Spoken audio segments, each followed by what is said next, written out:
I recently watched Velvet Buzzsaw, so about that. It's a movie written and directed by Dan Gilroy, whose first movie, Nightcrawler, I was personally a fan of. Velvet Buzzsaw is a supernatural horror film starring Jake Gyllenhaal, Rene Russo, and Toni Collette, as well as a few others. And the idea behind it is that after an assistant to the owner of an art gallery finds herself in trouble for frequently being late, her neighbor passes away, and she discovers that not only was he an artist, but he was a masterful one at that. Unfortunately, his art carries with it a bit of a dark secret.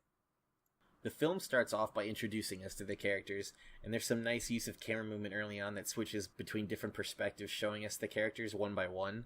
I was hoping to see more use of the camera like this, but from there the film mostly plays it safe with regards to the cinematography, which takes away from the busy feeling that it was giving, and I think that could have been used really well in the horror scenes in this movie.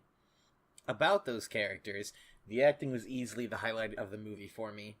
Jake Gyllenhaal especially does a good job portraying a well-respected art critic whose flamboyant and pretentious nature was really entertaining to watch. I wish the film centered more on him, but unfortunately there was a lot of other characters. Some of them weren't so great. Rene Russo and Toni Collette both play similar characters, the former being the owner of an art gallery and the latter a curator for a competing museum. Both of these characters make it painfully obvious that their interests lie more in greed than in the art itself, which unfortunately is a trait depicted in many of the film's characters. That's kind of the point, but it really leaves a one-note feeling with all the characters kind of just acting the same way. Ironically enough, for how similar these characters are, it was actually the interactions between them that I enjoyed the most. There was a lot of drama going on, and this film definitely could have just centered on them. There was a lot of he said, she said, a lot of betrayal, a lot of greed, and if it just focused on that, I think this movie could have been really interesting, it could have been quirky, it could have been really fun. But, unfortunately, we get to horror, and the horror was not really that great in this film. For horror movies like this, it's really important to have characters that are likable. But with everyone being presented as a self-interested, pretentious asshole, it's really hard to find yourself liking any of them. Especially when we spend so little time understanding what got them where they are, or why they act the way they do. I guess we're supposed to just assume this is how everyone interested in high art acts, and not really worry about it. I'm not a fan of that approach to writing, because it leaves the characters feeling kind of hollow. There's even a scene where a character is being shown a new piece of art, and as he approaches a few garbage bags on the ground, he says, "This is amazing!"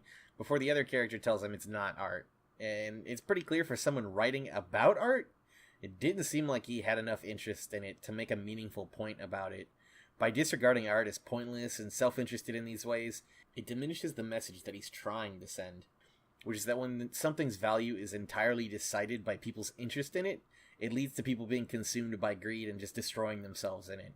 It's really overly cynical, and I did not like that aspect about the writing in this movie. As the horror aspects start ramping up, it was immediately obvious this film had no interest in doing anything unique.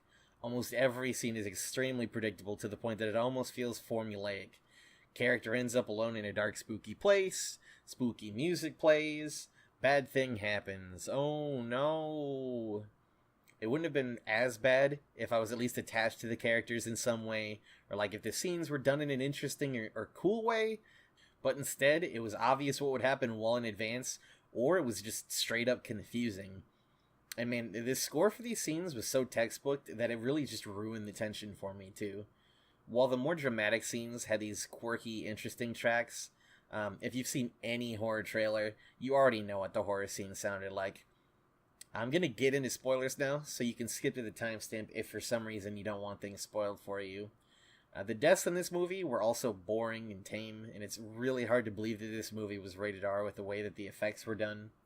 In one of them, Payne just crawls up a character's leg, covered her body as she screams, and then it just cuts, and eventually we see her silhouette in some graffiti, but like, I couldn't get scared at that at all. Like, if it flooded her lungs, or something along those lines, maybe it could have been more interesting, maybe it could have been more scary, but instead it really felt like something out of a cartoon.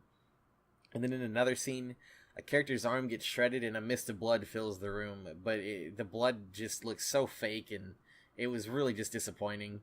And in one more scene, a mysterious hand pulls someone up by their tie and hangs them and chokes them to death. But then when they find his body, he's still hanging. What was hanging him up? Was the hand still there? No one said anything about a hand, so, really just, I feel like that was either poor writing or they just didn't think about it, but I would have at least liked to see something there to tie it together a little bit. I'm not sure if it's intended to be funny, but there's one character who finds bodies again and again and again, and after the third time, she just seems fed up with it and says, "Oh, fuck me." It felt like there were parts in this movie where they were trying to be funny, but instead that just really takes away from the tone of the movie, and like it kills the scary parts altogether. And all in all, what could have been an entertaining look into the world of Hired, it just ends up being another cheesy horror movie. It sort of feels like the writer decided he didn't know enough or care enough about art to make it interesting enough, so instead he wrote the script into a horror film. It's really disappointing because I wanted to like this movie, but instead I was really bored through most of it. The acting does help a bit, and that makes the characters at least a little bit more bearable, even though they aren't written super well, but it can only go so far. All in all, I'd probably give this movie a 2.5 out of 10. Do keep in mind, this is all my opinion, and feel free to let me know what you thought of this movie in the comments. Thank you for checking out this review. I do plan on doing one for every movie I see this year, and I plan on also making a list of my favorite movies from last year as well, so expect that soonish. See you next time.